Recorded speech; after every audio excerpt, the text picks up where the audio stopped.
Your presenter today is Eric Bruner. Eric is the Chief Technologist for GP Strategy's Performance Readiness Solutions Group and is currently leading research and development efforts concentrating on enterprise-wide collaboration, innovation management, and agile learning. That is all I have for you today, and I'm going to pass it over to Eric. Eric? Thank you, Kristen, and welcome everybody. Thank you for taking the time to share with us and hear from us and contribute with us to all of us now in our little cohort here on microlearning. So let's go ahead and get started with our presentation. I think the first thing I'd like to have you understand is our goal today is to just hopefully we can shed some light on some questions you've had, but most honestly I think we're just hoping to have you think about this topic of microlearning, what it is you've heard about it, and potentially how it is you might be able to adopt it. We have some pretty strong feelings about things we've seen in the marketplace about microlearning and where it fits into the learning process. So first, we're going to put you to work, and Kristen's going to turn on a poll here. We'll get a couple of these set today, and very quickly, we're just going to ask you a yes or no question. Do you subscribe to the 70-20-10 model? I think you've all seen this before. Pretty straightforward question. We'll visit this answer in a little bit, in just a few slides down the deck, and kind of talk about why we brought it into this discussion today. So as you're going ahead and answering that question, we'll continue forth. I would also like to keep you at work here, and I'm going to ask you to go ahead and pull out a paper and pencil or maybe an online notepad on your computer and actually just type some thoughts out. Nothing too complicated, but just actually go through the process of trying to assimilate what we're showing here today. And our scenario, and feel free to substitute your own real-life scenario in there, but the one we're going to kind of talk to, and we'll actually walk through some examples of how the scenario got concluded in the real world, is working with an organization that is shifting pretty huge paradigm shift from business to business to business to consumer, as well as some sweeping regulatory changes out there for how they actually conduct business. And the real issue at the learning and development perspective is the customer-facing personnel were unfamiliar with working with consumers and certainly not comfortable with working in what was the social media realm of what is a consumer is now. So if you just think about your own personal and consumer lives and what your expectations are today versus 10 years ago and how you actually go about being a consumer in the marketplace, it's hugely different. So here's this organization that has to make this shift to actually start paying attention to it at the turn of a dime. So the scenario is your business operations folks come to you and ask you for help with their performers and their workforce on how to deal with this business paradigm shift. So on this piece of notepaper, go ahead and scratch out, and we're not going to spend a whole lot of time doing this. Just start keeping that list up to date, and as you hear things or think of things, go ahead and just keep writing down on that list what would be some of the key tenets of your recommended approach to help your business partner in this scenario. Again, we'll revisit this actual at the end of the presentation. We'll actually walk through what we call a learning journey. And this is a conversation we have with customers today. I can just flat out tell you that the words here and the way that this is presented has never actually been the final way it's looked as it got to the audience, but it's a great conversation starter, and I think this is something that most of you are doing today. So for any business problem you have, what is it that needs to be put in place to affect the performance of the audience that you're trying to shift, right? And one of the key messages is how does microlearning affect this journey? So in this journey, we have prepare, equip, apply, reactivate, and support. And we're going to touch on each of those here just in a second. And then the first thing I'll put out there is that these aren't discrete phases that have start and stop periods. This is an iterative process and repeating cycles throughout the journey. So first, prepare. And this is, again, probably not new information for you, but anytime you're starting out on a process initiative, right, first you have to inform the audience with introduction and orientation, potentially even alignment definitely inspiration as you start to build your audience's acceptance and adoption of what is coming with the initiative. Pretty straightforward. The equip phase, this is the intended true transfer of knowledge, skills and knowledge via courses and campaigns, coaching and cohorts. You're actually designing interventions that are going to, again, impart new knowledge to your audience. Apply, again, this is something that most of you are doing today, is how do I take that new knowledge and actually incorporate it into my daily, weekly, monthly, annual routine as a performer in the workplace. So via the use of practical factors and checklists, and where warranted certification, and we're strong believers in what we call active coaching, to actually take that quote-unquote classroom or traditional learnings, whether that comes via microlearning or the traditional approaches, but actually helping the performer assimilate that into their, again, performance on the job. Reactivate might be a new term, probably not, but the term itself is reactivate is probably new. But this is what we used to call reinforcement, and we've spent some time, significant time over the last 2 years with some neuroscientists who have really just enlightened me on the importance of this portion of the program. Just like apply, right? We all know that when we apply back at the desk and actually do our workforce, or I'm sorry, when we actually change our work habits individually, right, if we actually make that effort to apply them to our daily job, and how that is the only way to assimilate knowledge is to get a practice. Well, what if that practice isn't always available on at the workspace? And even if it is, how many times, depending on the complexity of the topic and amount of material, do I need to actually reactivate it? That icon there, just above the word reactivate and below repeat, is actually an icon of the forgetting curve, which I'm sure you're all familiar with. But if you look at that first curve, that is the rate at which the human brain actually forgets that which it's been introduced. So literally by this weekend, you will have forgotten everything I have to say unless you go through some repeat and reinforcement process. And that's exactly what that forgetting curve is suggesting, is over time, the reinforcement, the recap of that content is really the only way the human brain is going to do that. That can happen via practical factors on the job better. If not, you still need to find a way to reactivate your learners truly how their mind is wired and help them rewire it. And then lastly, performance support. And this is something that, again, you all know about today. This is nothing new here, but it is part of the journey, right? Performance support.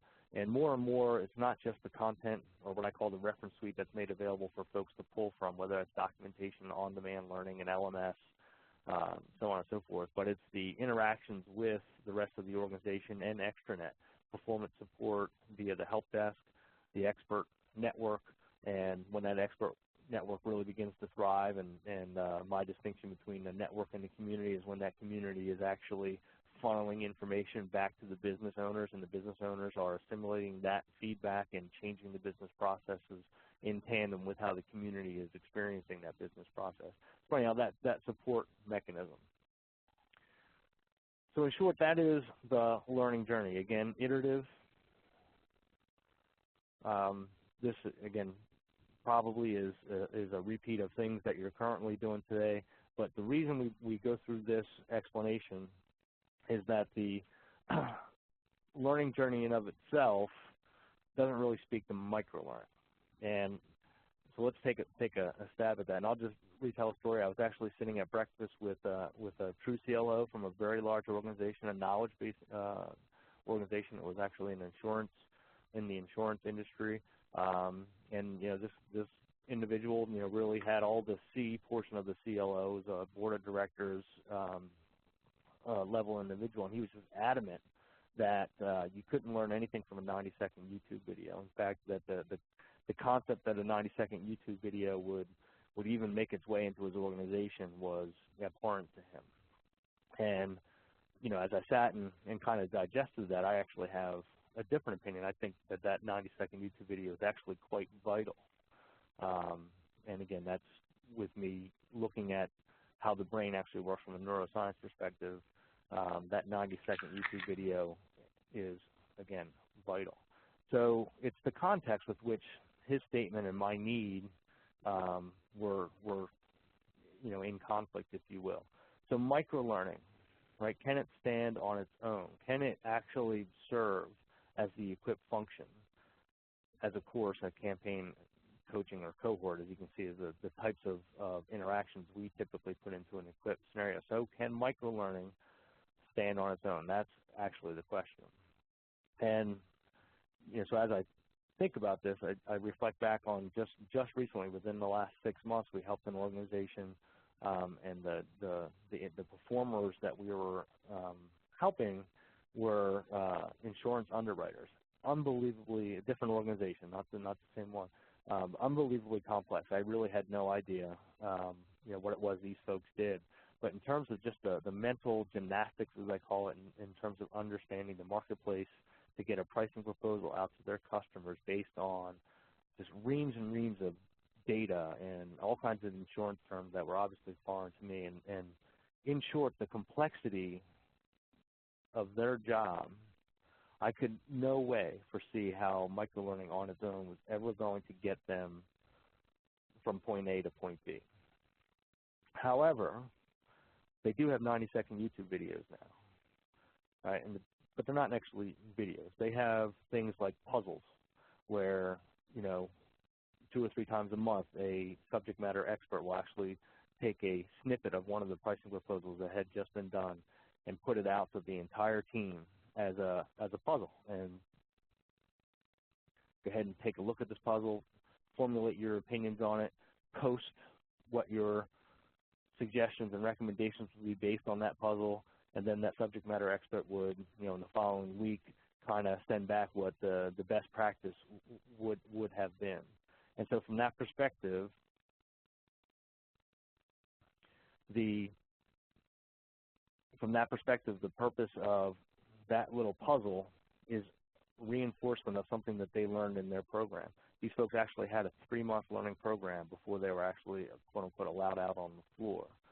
Once they got out on the floor, they didn't have a great concept of how, over time, to build expertise. And things like these puzzles, which is a definition of micro-learning, will actually cement their neural networks as well as their social networks on who's the experts and things like that to be able to perform in their job. So can microlearning stand on its own? That's kind of the question. So let's reflect back to, and Kristen, can you share our results there? I think you all can see it. If not, it was about a 70-30 split. 70% say yes, I kind of subscribe to this model, 30% no. And the reason I brought this model up was if we believe that learning is a combination of formal and quote-unquote informal, whether that informal is through others or through experience and not necessarily from an e-learning video or again, a formal type of intervention, the human brain only can retain so much, right? And this is, I think, a key aspect of our definition of micro-learning. So how do we get the 70-20 into a learning journey? And that, I think, is the best use of micro-content. And we'll go through and explain that. So there's the example, there's the reason we put this model in place. 70-20-10, how much of it is formal and how much of it comes from things that don't truly come from, quote-unquote, an L&D org. Now, again, I absolutely believe this. My reference for this is a little bit broader than a learning program, though. So I think it's back when in a previous life, I used to be a submarine officer in the Navy, and we went through a very formal, unbelievably formal education process, both classroom and hands-on, in a prototype-type facility, almost for a calendar year. And then we went out to the fleet, and the expectation was within 5 years I would be able to go back to headquarters and pass written and oral examinations to become certified as what they called as a nuclear propulsion engineer. Some pretty heavy stuff, right? And there was no way, absolutely no way, without that 4 years of hands-on learning in terms of seeing things out there in the real world and working with people and understanding why procedures are written the way they were and what happens again, in the real world and that experience that I would have ever gone through qualification from purely learning. So my brain is wired to accept this concept of 70-20-10. And if you go back and think of any of your, any portions of your career where you stayed trying, what I call trying to solve the same business objective, where you progressed via promotions and expertise and things like that, think about your day one versus how it was when you were leaving that job to take on a new position or something like that, and how different of a performer you were because of experience and learning from others. And so the last comment I'll have on here is the 10% is critical.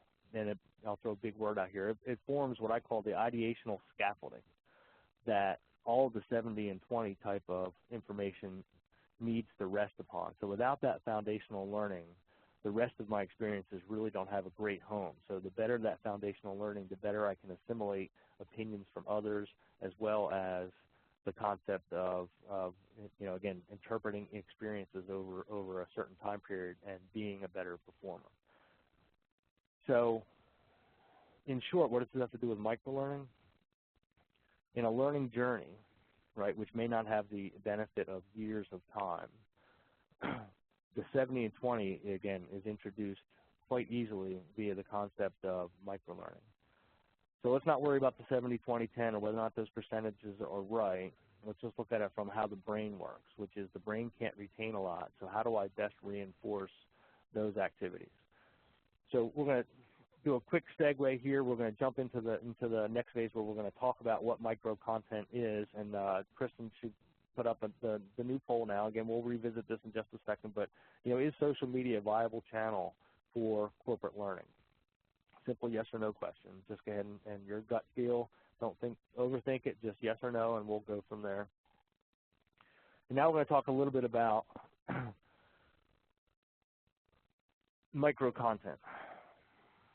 So we're talking about microlearning, and what is microlearning? Well, I think everyone understands or has a definition of learning. So micro is pretty easy, and I think the genesis behind microlearning is the fact that we're talking about micro-content. So in terms of duration and scope and things like that, smaller, right? Kind of makes sense. And I have plenty of examples coming up here of types of micro-content that we're talking about. And again, I'll just preface in there that micro-learning in and of itself probably part of a bigger program. So we call these micro-content modes. So I'm going to kind of quickly just run through, and I got an example of each of these, right? So communications, direct learning, action learning, performance support. Start with communications, right? We talked about up front during the prepare process that folks need to get informed and be aligned as to what the initiatives are, what it is, why their behaviors are being augmented to have a different performance on the job.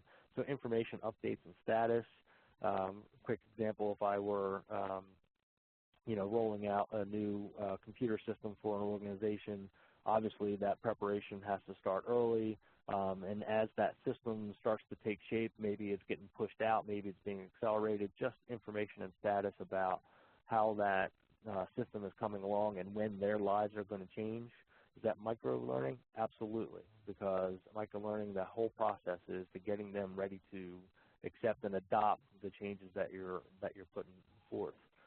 Another example, I happen to work on a project where several of our folks actually do work with Microsoft individuals, and as we all know, they just went through a large organizational change, got a new CEO out there, and wanted our project teams to kind of be aware of this and be sensitive to what's going on in our customers' lives out there. So instead of just typing in an email that said that, I actually took a moment to try to not be mundane here, and Conan actually put out reasons why he didn't, not that he got offered, why he didn't take the CEO position out there. So again, don't worry about the content of that particular blog. In short, he was pretty sure they wouldn't let him change the name out there, so he wasn't interested in the thing. But the fact that our project teams actually kind of talked about this for a day or two after the note went out helps me understand that that type of, not mundane approach, they got the message. It wasn't just another blah email that I sent to them, right? direct learning, right? Whether this is instant learning or a feed, and examples of those, right? So on the top left there, here at Inside GP, we actually use a system called Yammer.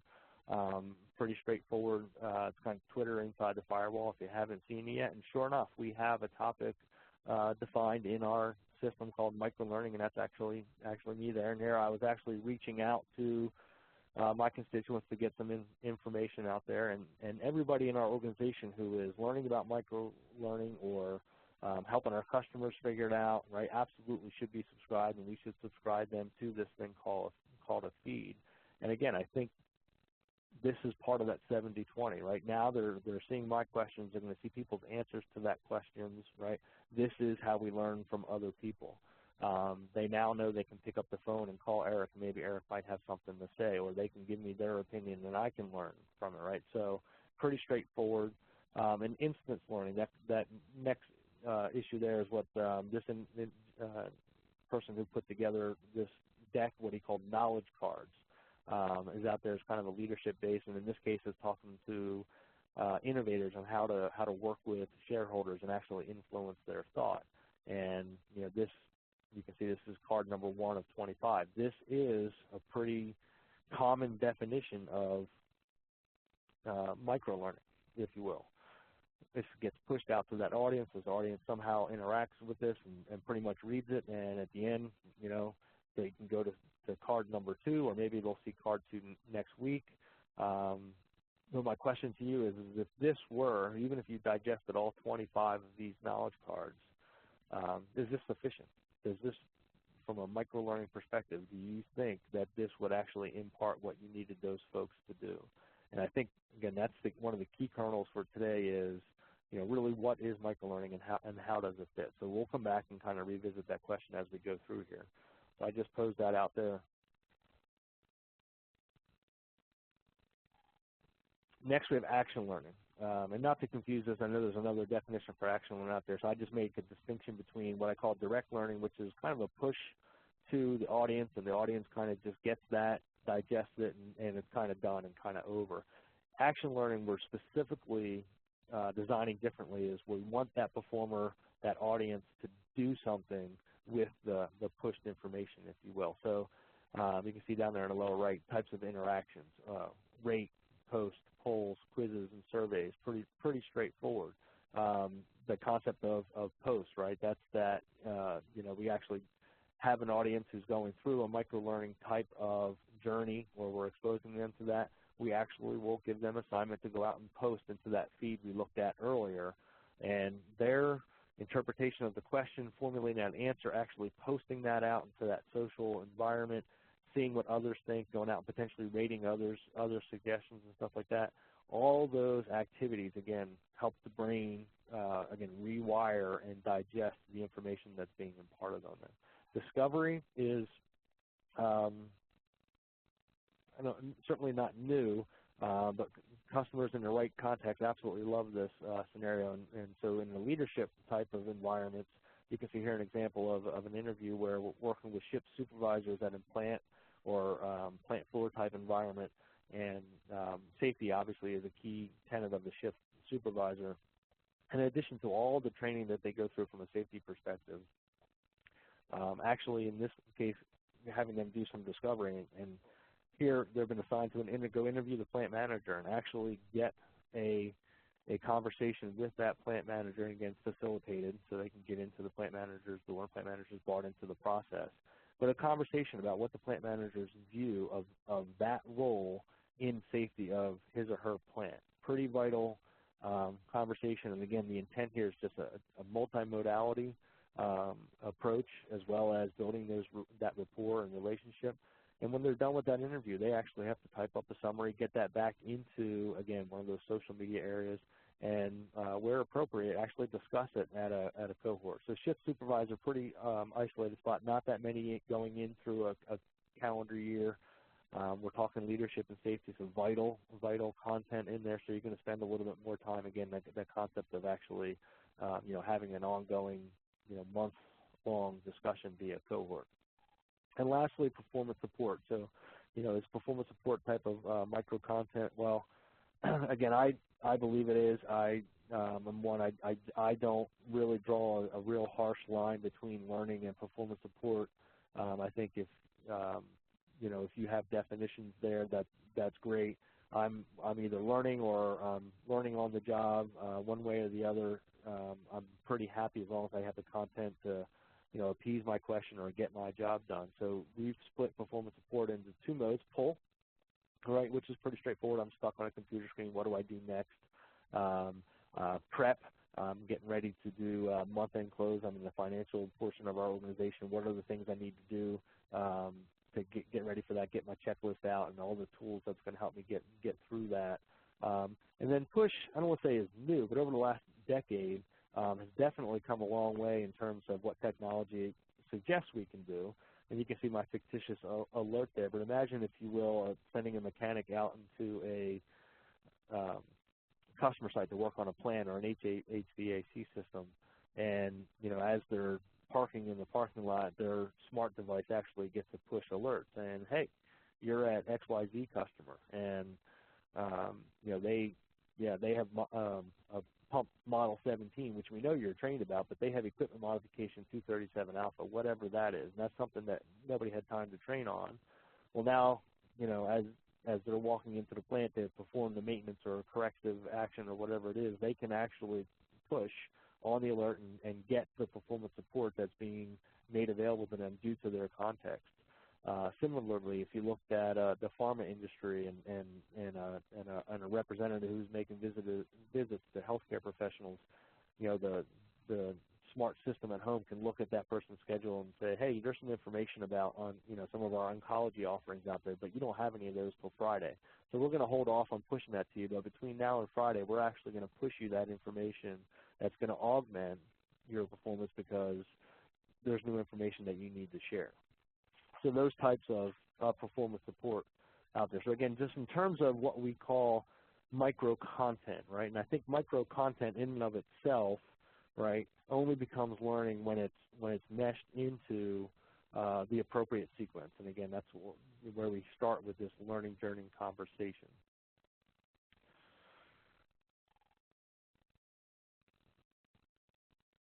So let's go ahead and review the answers to our last poll, Kristen, and we'll kind of just take a look at this, and we'll talk a little bit about why we brought up the concept of social. Oh, there you go. So quite literally, I've actually asked this poll, let's say less than 6 months ago, and it was a 65-35 split. We're actually up to 88-12. So you guys are sold on this, and that's great. I actually avoid the word social when I'm working with customers, because even today, maybe it looks like the tides are turning, which is great. I just meet with so much angst and fear of this concept of what people call social media inside the corporate firewall.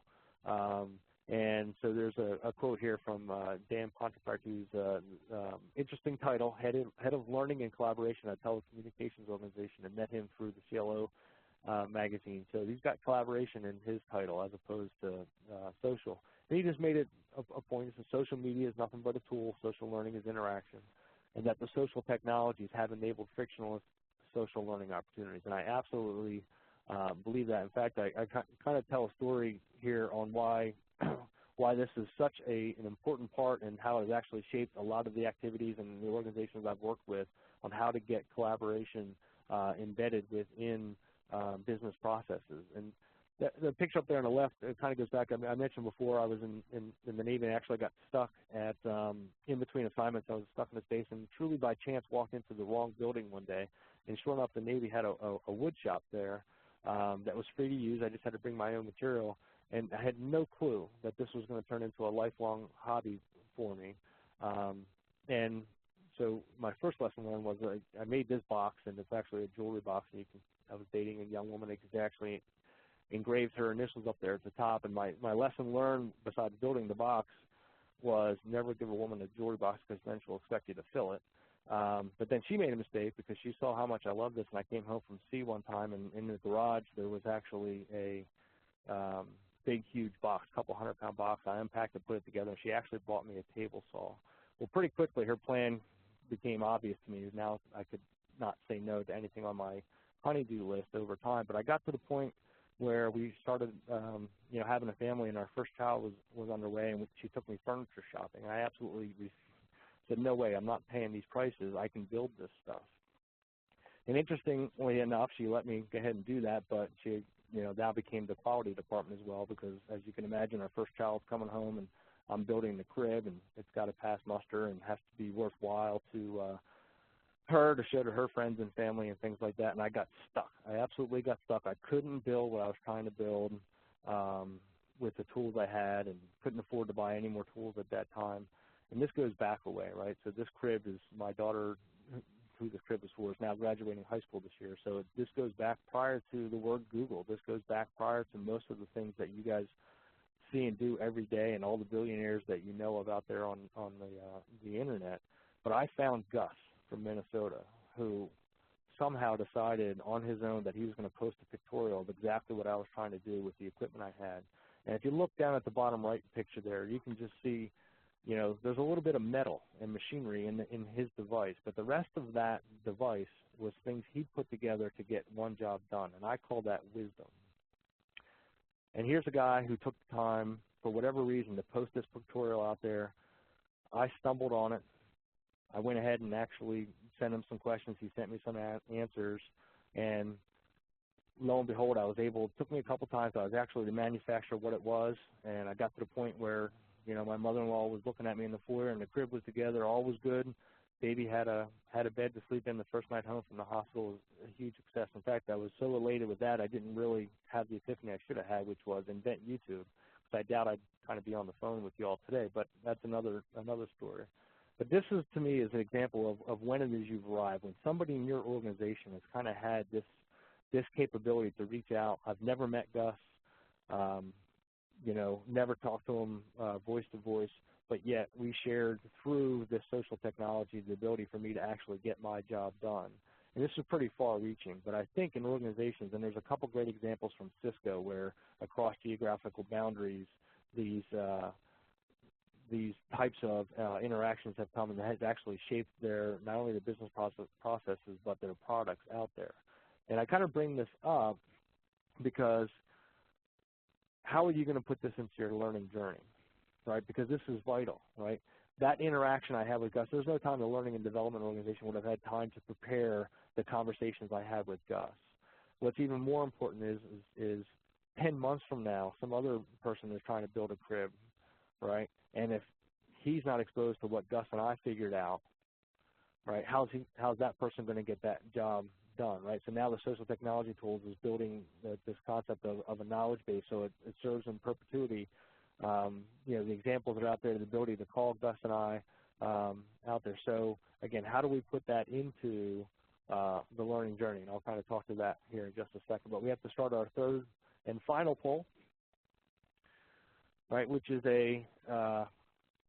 just a question. We'll round out our conversation with the answers to this at the end, but which group of factors, type A or type B there, has the greater effect on user performance, right? So type A in orange, type B in blue. So go ahead and take a look at those. I'll leave that up for a second so you can read those groupings. And again, just gut reaction, don't overthink it. Which one do you think is more important, Group A or Group B for user performance?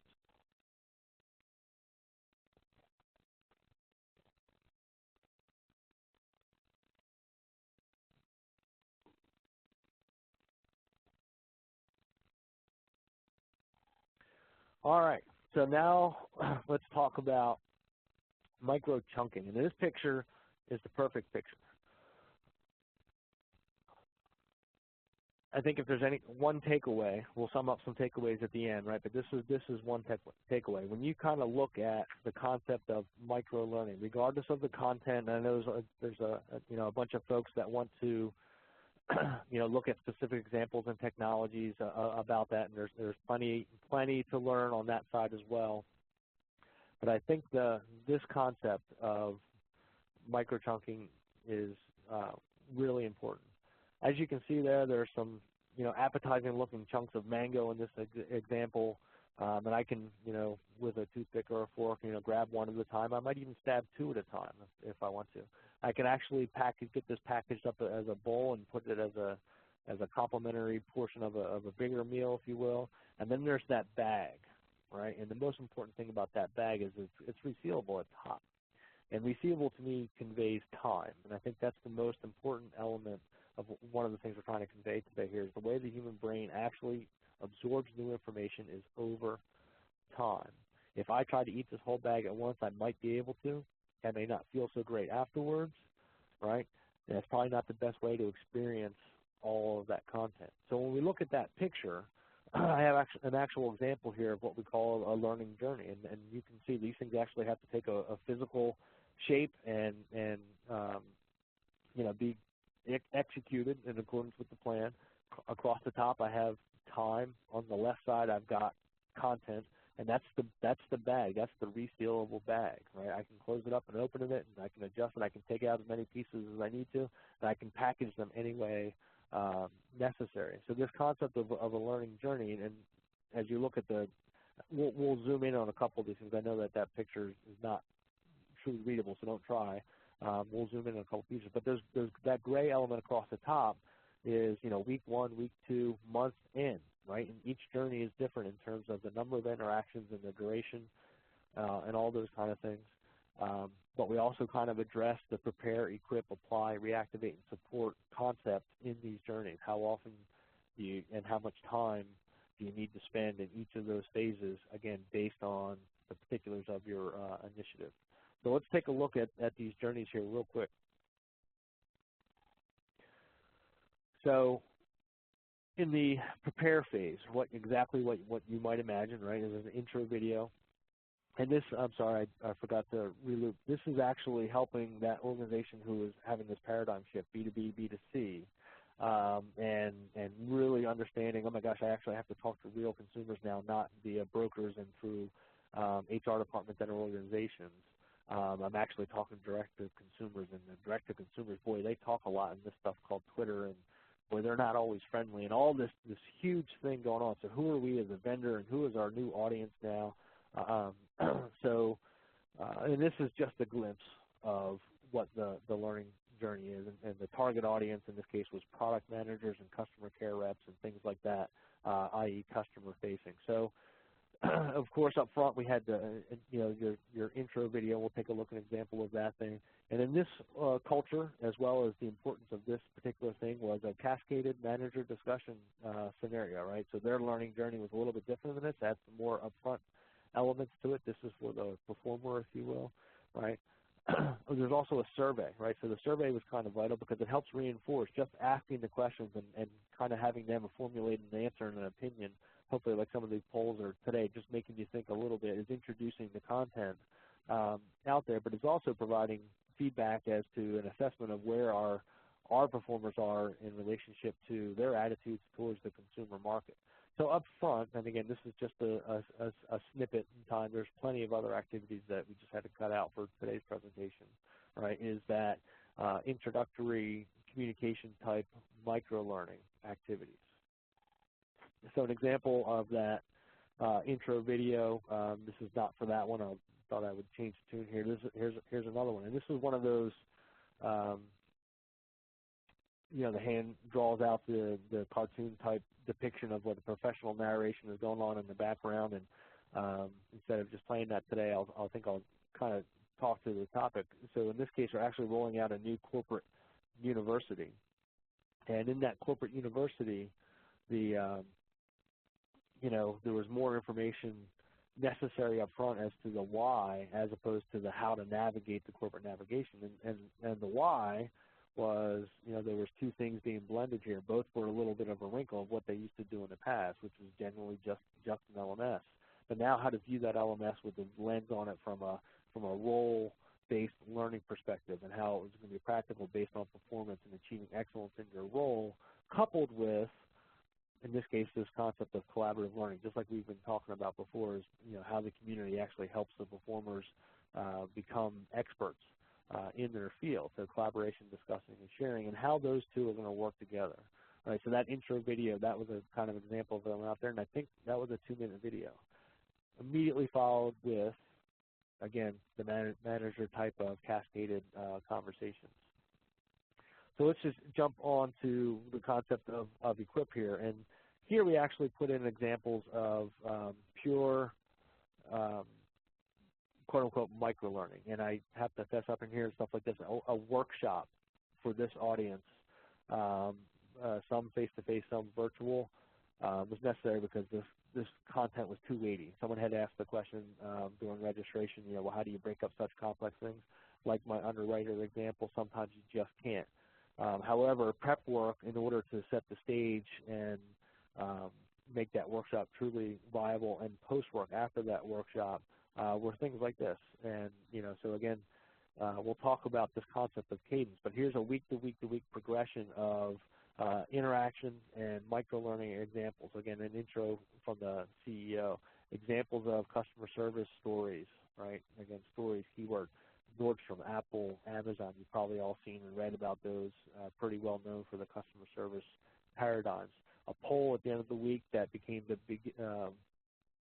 beginning discussions for the follow-on week, and you can kind of see there. So here's an example, and I think, I'm trying to pay attention to the questions that you're sending in online, and someone says, well, what's an example of microlearning? Can you define that? And to me, this is kind of the perfect example of a single instance of a microlearning. Again, this is weaved into, I think this is the Apple type of scenario or video of the Apple story.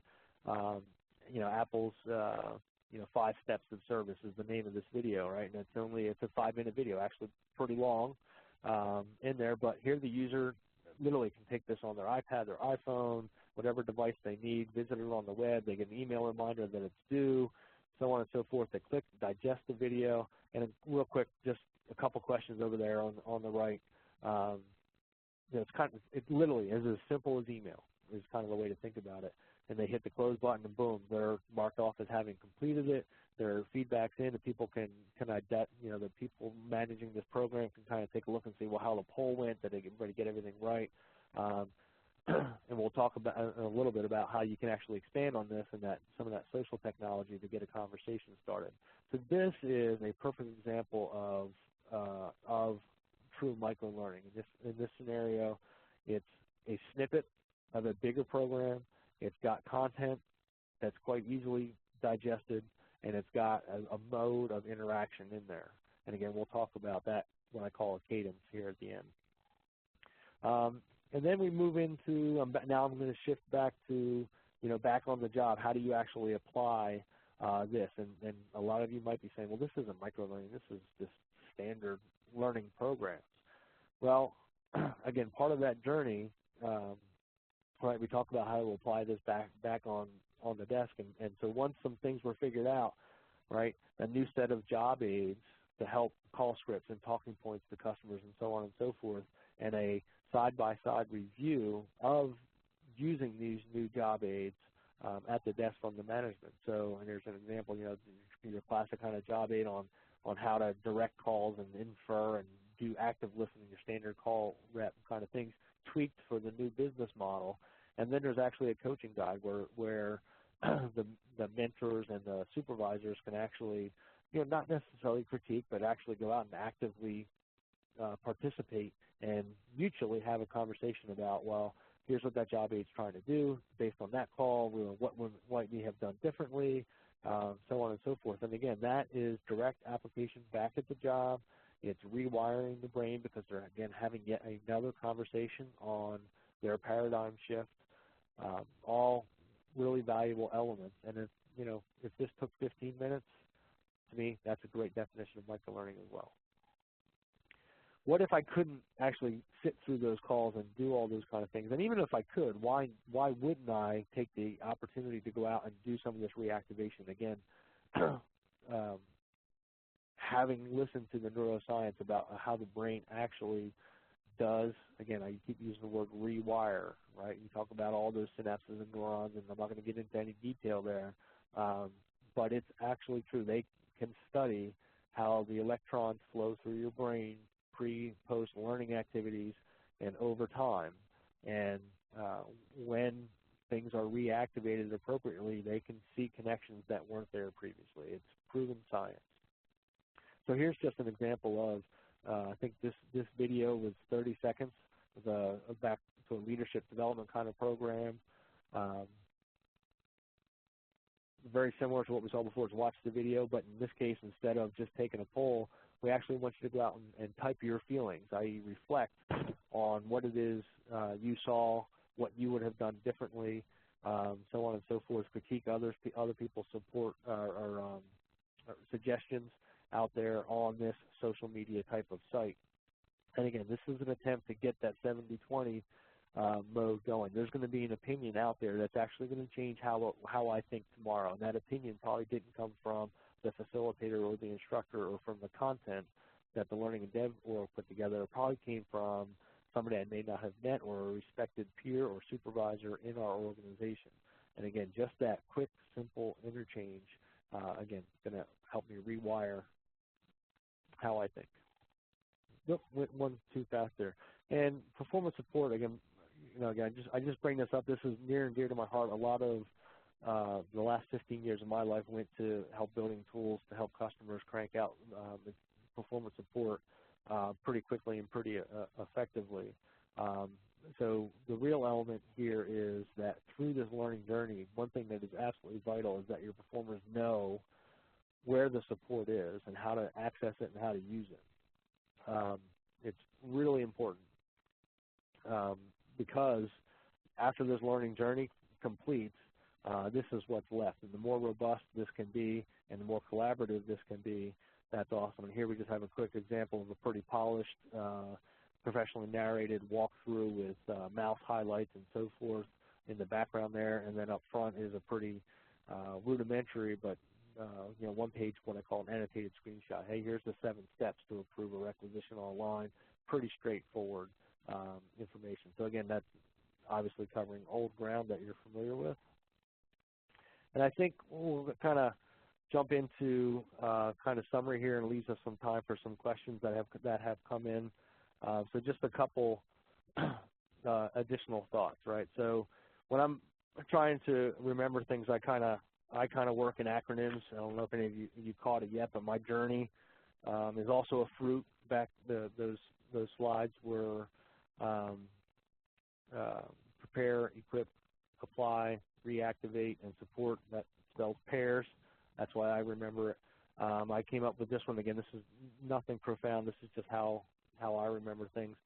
And it used to be, I used to call it we learn best when, and I threw the microlearn in there to help me with this thing. Right? We microlearn best when we experience multiple modalities, build upon foundations in previous learning, see and hear examples and stories, interact socially, and again, very important, learn over time. And I think you've all seen the pyramid down there at the bottom, which is the different modalities with which you can interact and the ways that your brain can experience the same information and interact with the same information.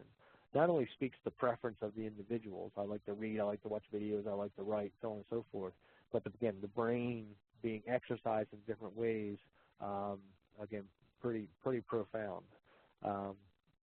All of this is rooted in what we already know today. I don't think there's an instructional systems type of designer. I'm not formally trained in instructional systems design, but I still think that same concept that you would apply to any business problem that you are attempting to solve.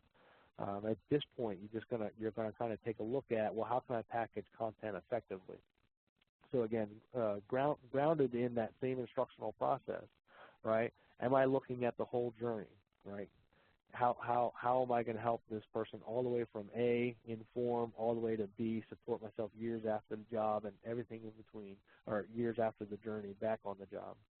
How do I support them, right? And a couple thoughts here. So one of the things you're trying to do with a microlearning approach is establishing what we kind of call cadence, right? So many of you guys are cyclists out there riding your bike. There's a thing called cadence, and it's the routine your pedals get. You want to keep your pedals in depending on the slope or where you are in the ride and so on and so forth, right, to kind of just keep cadence, right? And frequency and duration are two of the key elements of cadence.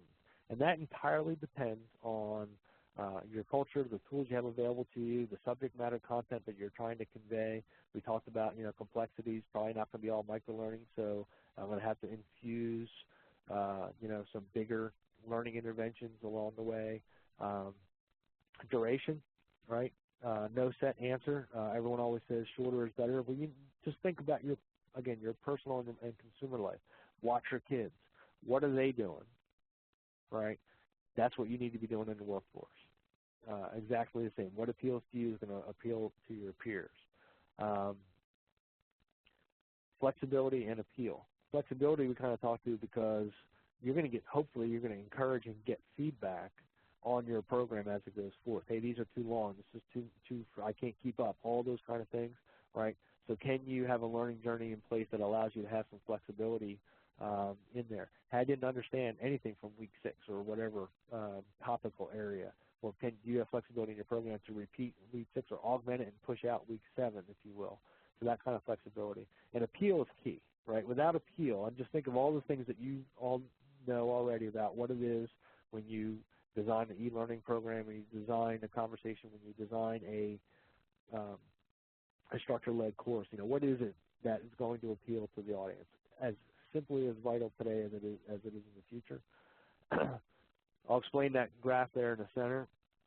But at the same time you're establishing a cadence, I want to kind of talk to this concept of, I used to say don't get lost in the whirlwind. Well, actually, I think you actually need to plan not to get lost, and I call that mesh with the whirlwind. Well, what is the whirlwind? Well, the whirlwind is everything that you do every day, that you're taking a break from right now to listen to me about this topic is you've stepped out of the whirlwind for just a minute. Well, that whirlwind, as you all know, is huge.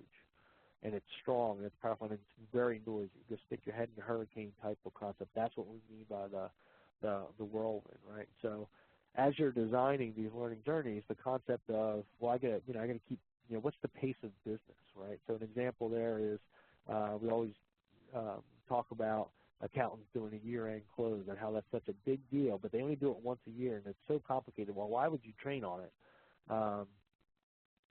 All kinds of neat discussions about, the year-end close for accountants.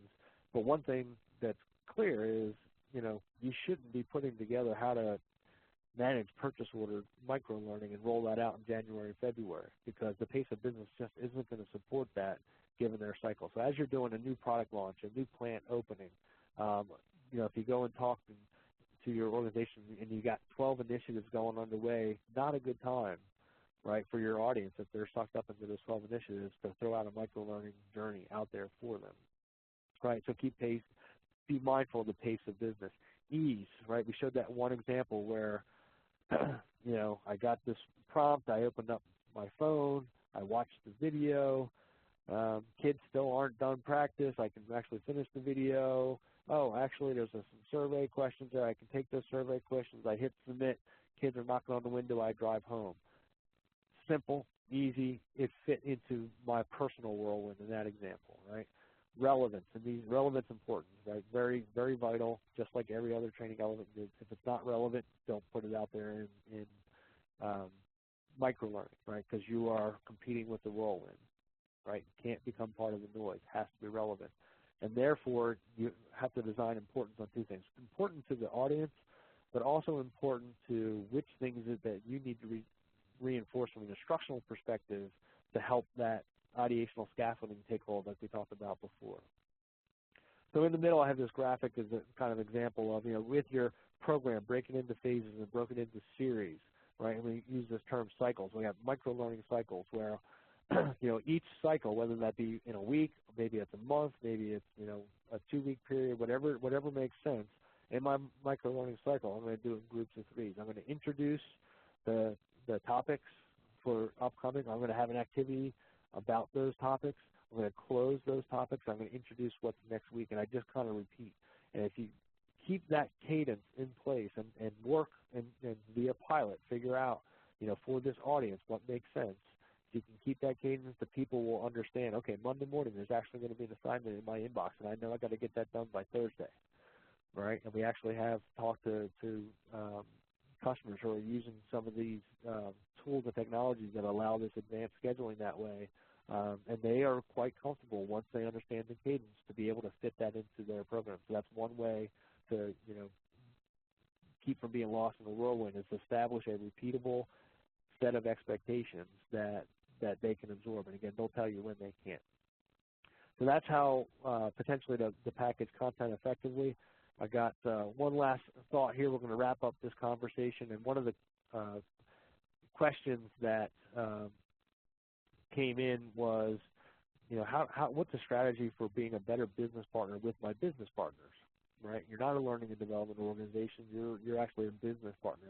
Your goal is to help your customers, who are the business operations teams, actually fulfill their mission, right? And I think this has a lot to do with that. So the poll results, you can see them there. Oh, wow, look at that. A pretty even split, right? So again, this goes back. It's been studied a few times in terms of these numbers in here, but it's pretty interesting.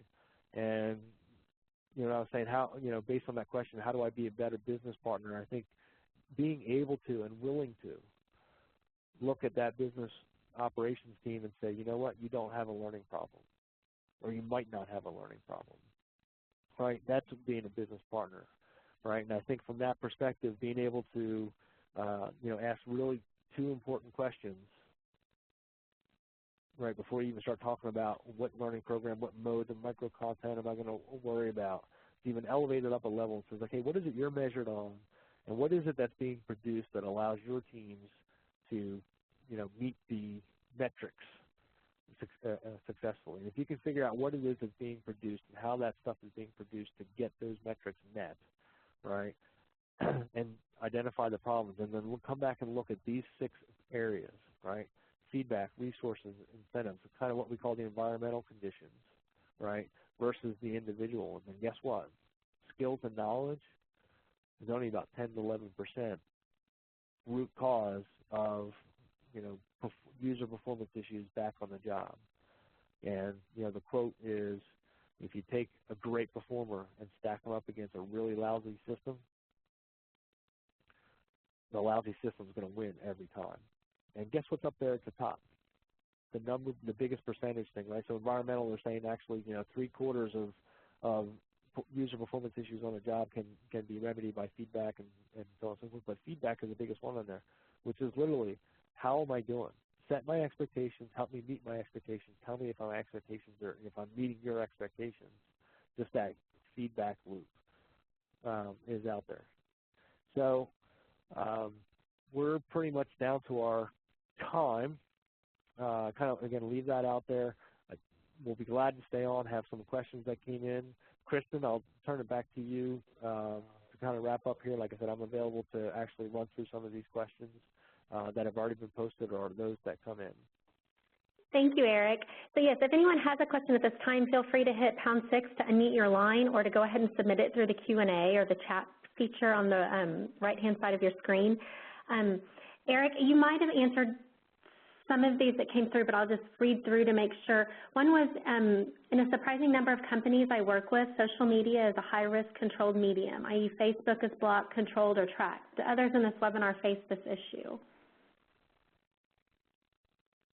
Yeah, so it's interesting question, and again, certainly we do a lot of quote-unquote government work. We do a lot of regulated industry work, and I don't ever want to come across as kind of being glib that social media isn't an issue. I think it is. When I say an issue, I think the concept of, is it high risk and is it controlled? I make a very clear distinction between that which is inside the firewall and that which is outside the firewall, right? So inside the firewall, when I use the concept of social media, I'm talking about enabling those social technologies that allow learning opportunities inside the firewall. As to how a corporate entity actually works with how their employees and performers avail themselves externally to social media. It's funny. We this question has come up over time, and I don't know, any one email that I sent to a customer or any one piece of information that quote unquote leaks out right? It's certainly going to be a bad reflection for my organization. And to be honest, I've very rarely seen an issue with what I say is the older generation, or quite literally anybody that's kind of in the workforce. I'll be honest with you, I have nieces and nephews, and I've actually picked up the phone and called them and said, hey, I just want you to know I'm a friend of yours on Facebook, and I'll be honest with you, I wouldn't hire you today.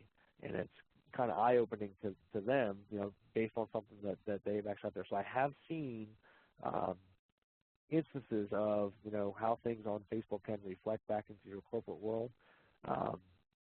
Again, from that perspective, when we're talking to customers about that, we don't really help customers, figure out what social media policies for external is, just internal, and even internal, right? I think that the key issue is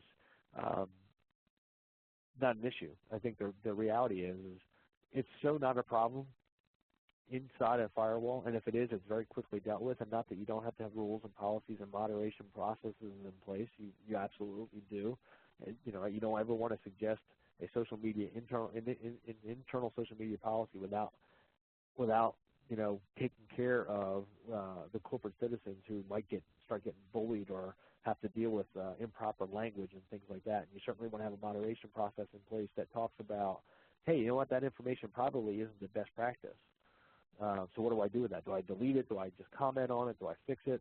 Again, that's all depending on the culture and that individual need. But one thing we have absolutely seen and heard time and time again is inside the corporate firewall and the internal content, it's very, very rare that people are being inappropriate. There are much more inappropriate things that are happening in email conversations. And you've all seen them when they've accidentally got copied to the wrong people, and how detrimental that is to folks' careers.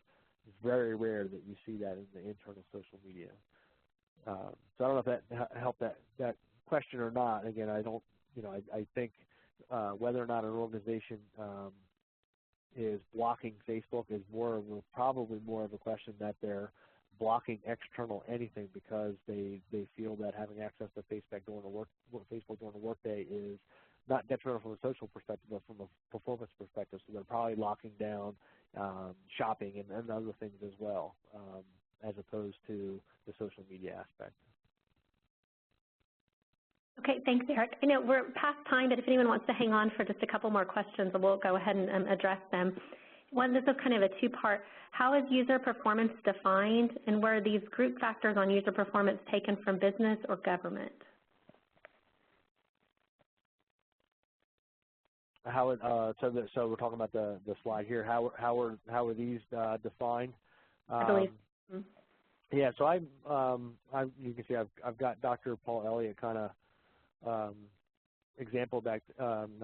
credited with this. I got this information out of his book called Exemplary Performance, and this was a study, and it's been published for a while now. I'm going to see if I can look in his book while we're actually talking to that one.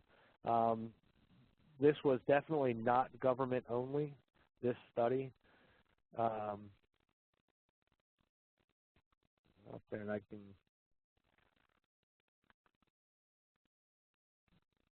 So I'll have to look up the actual citation to the firm that provided the actual data on there. So we can do that post-line. But I know it was not government only, and I'm just using the reference from Dr. Elliott there. But he's credited it, so we can get that information out to the attendees. Okay, yeah, we can definitely follow up with that.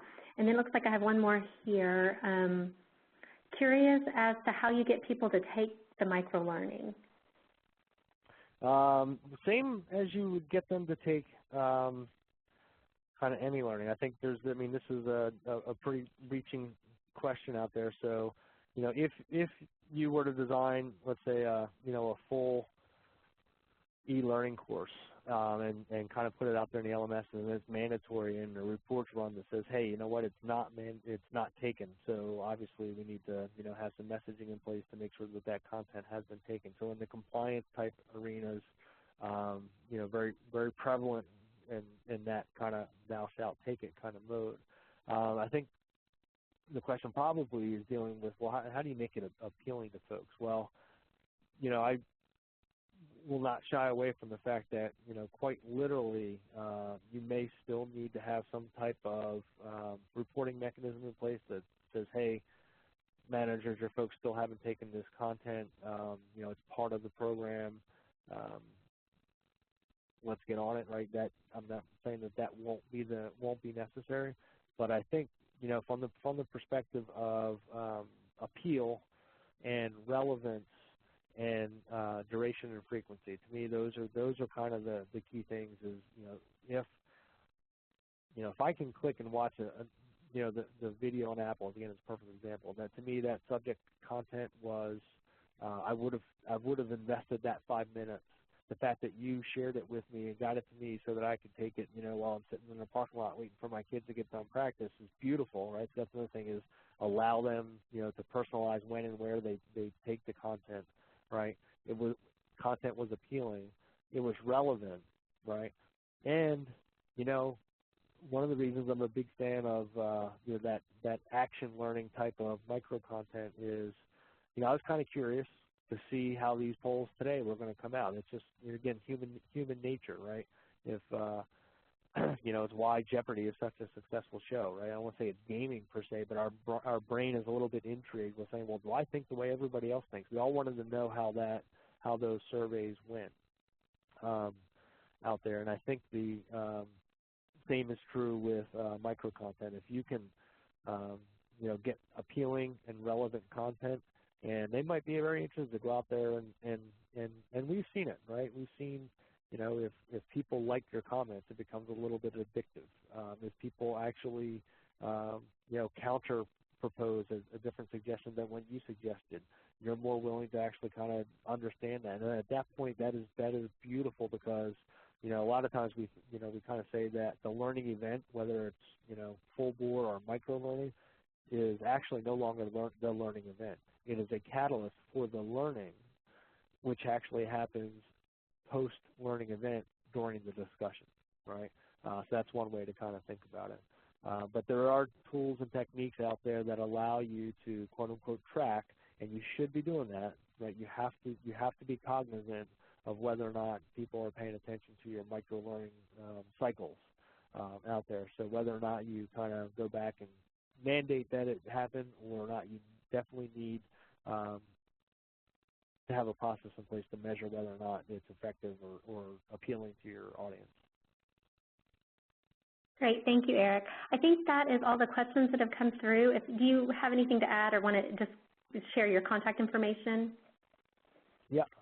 Okay. So there's should have done that earlier, my apologies. The contact information there, and I, again, just thank everybody for their time, and anybody who actually made it this far post the session for the Q&A. Hopefully it was of value to you. I'm actually a little bit more comfortable on the topic because I just actually had my own reinforcement activity by actually discussing it, right? So that was just an example. I'm going to be much better suited to go out and have this conversation in the future because I got yet another iteration of practicing it done. Thank you. Thank you so much, Eric, and thank you, everyone. We will be sending out the slides and recording following the session. Thank you, and have a wonderful day.